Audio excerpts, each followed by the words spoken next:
Set on the crest of one of the highest points in Bedfordshire, within the shell of a derelict 19th century grain store, is an inspired contemporary style home.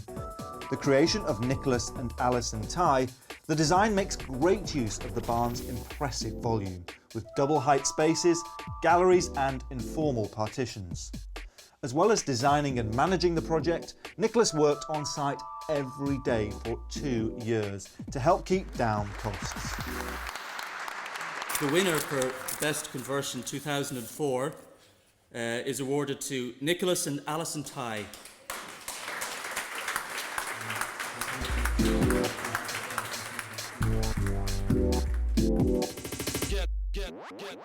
We were searching for some time, some years in London for somewhere else to live. We'd converted a shoe factory in Clerkenwell and we didn't have any terracing or outside space at all. And we're originally from the countryside and so we were looking for something slightly different.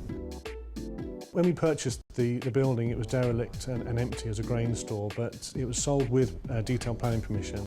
The space and the building left pretty much an open canvas other than the external envelope of the building, which meant that we could really enjoy how we were going to design and occupy that space. And there are fantastic views out to the sun setting west, which is where we put this great big glazed elevation.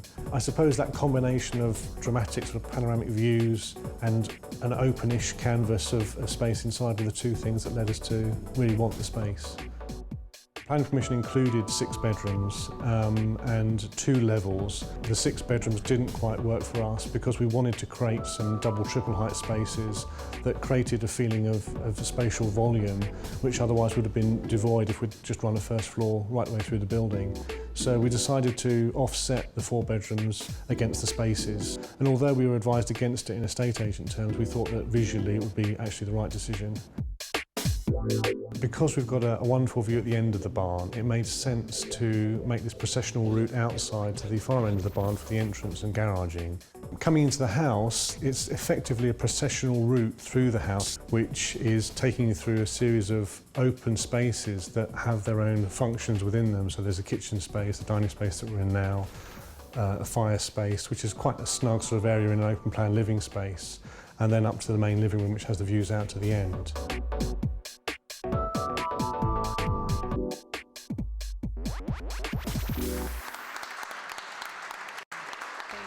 It's very nice to be able to take a barn like that and actually make it into a 21st century house. I think what's really good about it is not getting sort of tied back into the old barn type, aesthetic you get, where you get the sort of distressed beams and all that sort of stuff. It's actually to take it and make it a modern interior, I think is really refreshing and I think should be encouraged.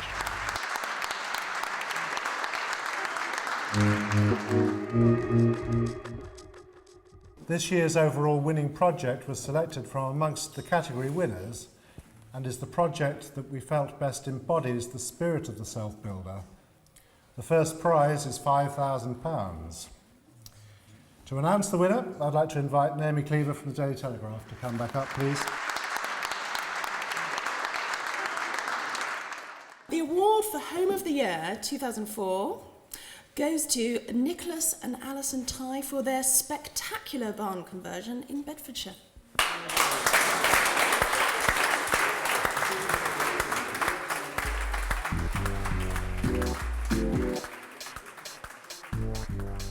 This groundbreaking project sets new precedents for those undertaking a barn conversion, overcoming many of the obstacles and limitations presented in relation to new window openings, adding chimney flues and creating intermediate floor levels.